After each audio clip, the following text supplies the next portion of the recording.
Pada hari ini, Rabu, tanggal 9 April, bertempat di Direktorat Kriminal Umum Polda Jabar, kami melaksanakan siaran pers tentang ungkap kasus tindak pidana pelecehan seksual. Direktorat Kriminal Umum telah bertindak dengan cepat dengan melakukan penyelidikan dan penyidikan kurang lebih dari 20 hari sehingga telah berhasil menetapkan tersangka pelecehan seksual. Jadi ini siaran pers ini merupakan salah satu counter bahwa isu negatif yang beredar bahwa tidak pidana ini tersangkanya tidak ditahan itu tidak terbukti dan tidak benar. Dan apabila ada konten maupun juga media yang menyampaikan itu bahwa itu saya pastikan tidak benar atau hoax.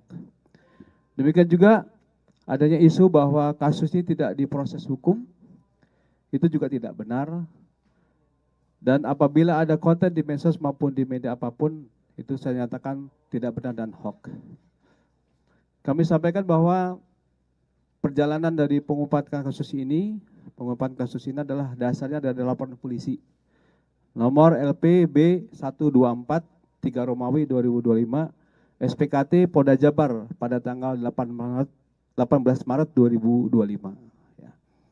Kemudian untuk TKP ini gedung MCHC lantai 7 Rumah Sakit Hasan Sadikin.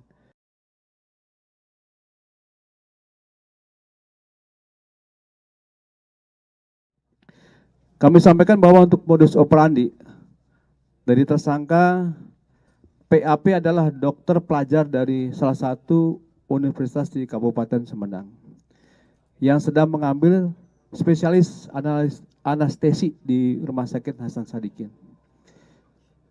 Modus tersangka PAP yaitu melakukan pengecekan darah terhadap keluarga pasien, yang mana korban merupakan anak dari salah satu pasien yang dirawat di Rumah Sakit Hasan Sadikin. Tersangka PAP meminta korban FH untuk diambil darah dan membawa korban dari ruang IGD ke gedung MCHC lantai 7 Rumah Sakit Hasan Sadikin. Inilah TKP yang terjadi. Dan akibat dari dugaan tidak pidana kekerasan seksual, korban FH merasakan sakit di bagian tertentu.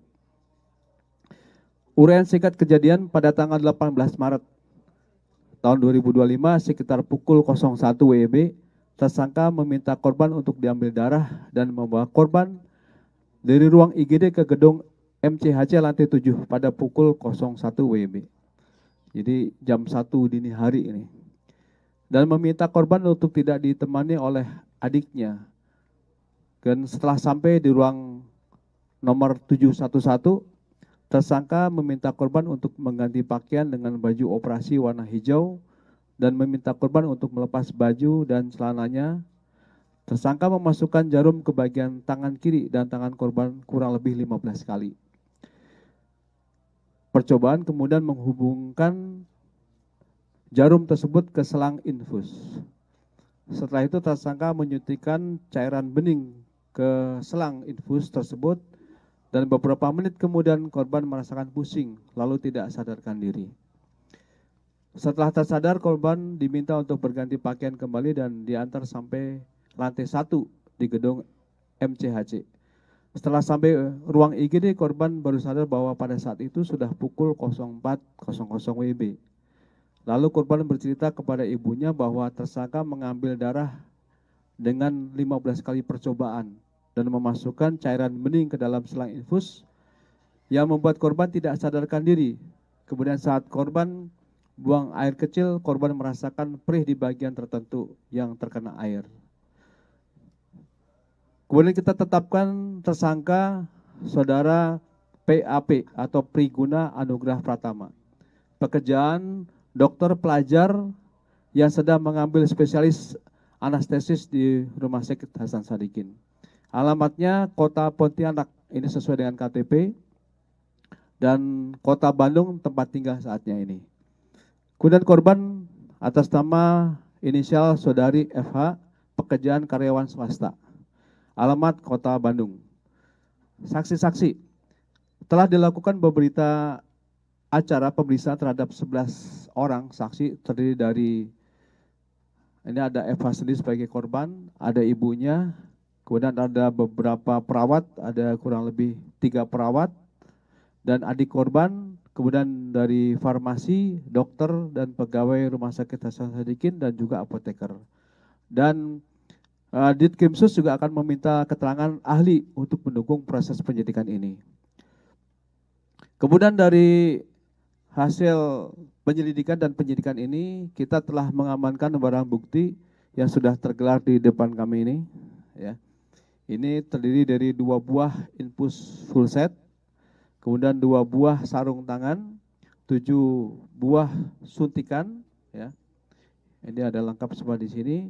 Kemudian 12 buah jarum suntik, 1 buah kondom, 2 buah obat merek Propofol, ya, 2 buah obat merek Mitadif, Midazolam HCI, kemudian 2 buah obat merek Fentanyl Citracid, kemudian 1 buah obat merek Rocuronium Bromide, ya, dan sebagainya, ya. Dan ini ada terakhir yang ada di data kami adalah 1 buah baju lengan panjang warna hitam dan 1 buah celana panjang warna putih dengan corak warna hitam.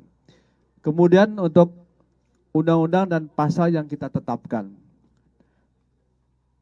Direktur Umum Polda Jabar telah menetapkan untuk pasalnya adalah pasal 6C Undang-Undang Nomor 12 Tahun 2022, yaitu tentang tindak pidana kekerasan seksual.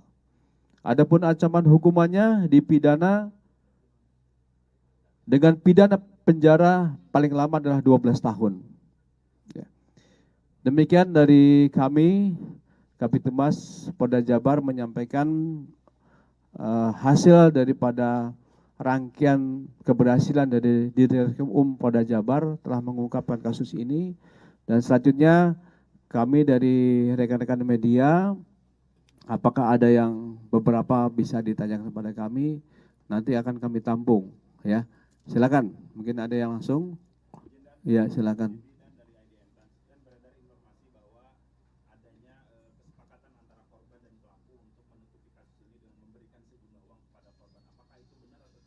Baik, ya, 1 kita tampung dulu. Ya, Teh.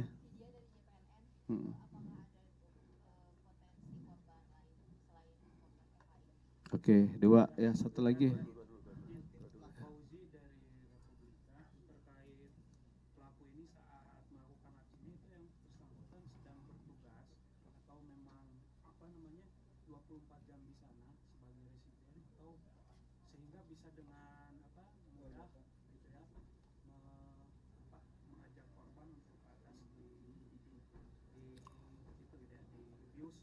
Baik, ya. Baik, dari 3 pertanyaan ini kita jawab dulu ya beberapa. Yang pertama terkait dengan apakah ada potensi dari korban lainnya, ya. Kami telah membuka layanan untuk laporan yang lainnya. Mungkin kasusnya sama tapi waktunya berbeda, ya. Kami terbuka yang di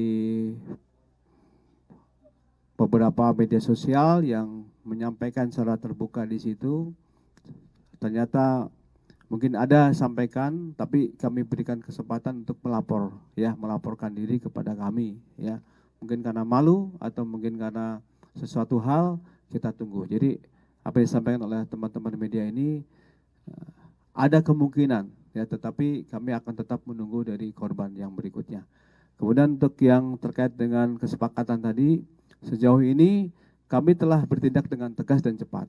Jadi tanggal 18 kita mendapatkan laporan polisi, tanggal 25 kita sudah tetapkan sebagai tersangka dia. Jadi sebelumnya sudah akan kita lakukan penangkapan juga. Jadi kemungkinan apa yang disampaikan di luar kami tidak mengetahui. Ya.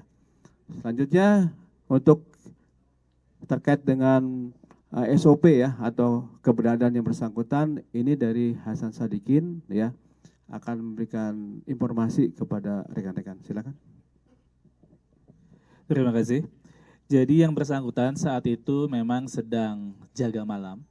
Jaga malam ini memang sudah ada jadwalnya dan yang bisa memasuki ruang IGD dan bertugas ini memang sesuai dengan jadwal peserta didik.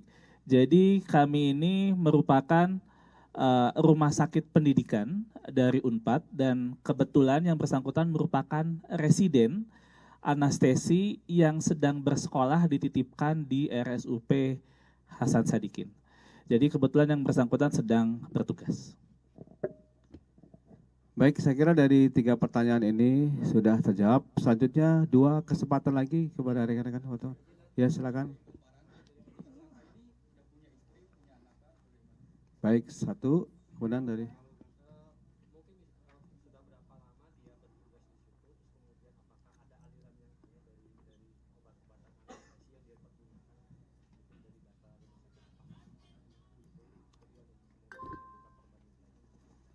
baik, dari 2 pertanyaan ini ya, nanti terakhir sesi terakhir ya, kami sampaikan bahwa yang bersangkutan memang telah berkeluarga.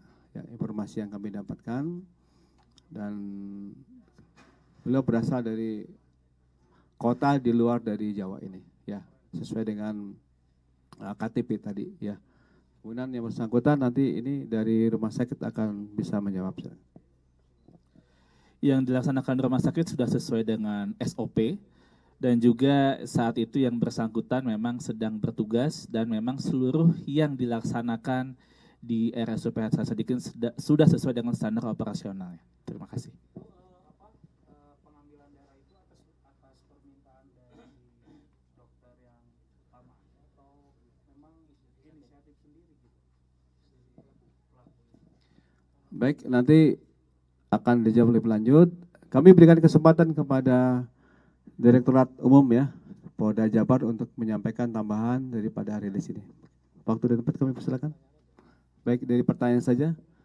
Tadi sudah, mungkin dari yang lainnya? Ya. Ya.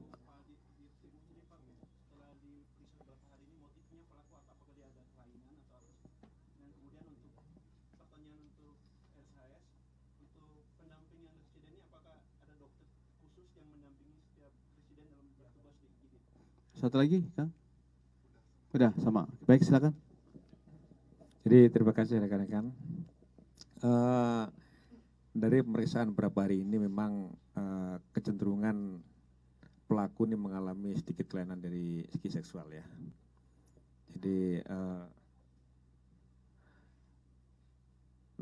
begitu juga dengan hasil pemeriksaan dari pelaku ini nanti kita akan perkuat dengan pemeriksaan dari psikologi forensik, ahli psikologi maupun psikologi forensik nanti untuk tambahan pemeriksaan sehingga kita menguatkan adanya kecenderungan kelainan dari perilaku seksual pelaku. Gitu. Untuk berikutnya silakan Pak. Jadi di sana itu pada saat jaga itu sebetulnya ada yang pasti ada DPJP, dokter penanggung jawab pasiennya, dan memang ini sudah sesuai dengan SOP dan juga sesuai dengan yang dilaksanakan di rumah sakit. Tetapi mungkin juga dari terduga ini memang melaksanakan di luar SOP itu. Terima kasih. Baik, apakah cukup dari teman-teman? 1, Kompas, dari, silakan. Setelah itu baru Teteh. Ya, silakan. Ada?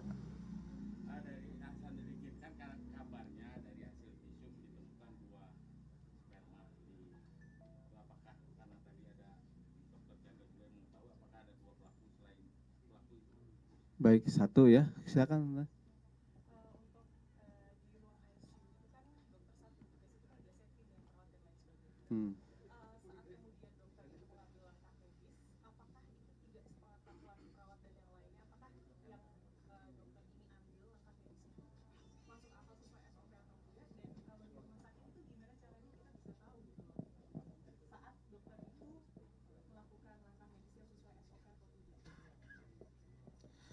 Jadi di rumah sakit itu dokter ini merupakan tadi yang saya jelaskan menjadi dokter peserta didik dari Universitas Padjadjaran yang sedang mengambil sekolah spesialis di kami.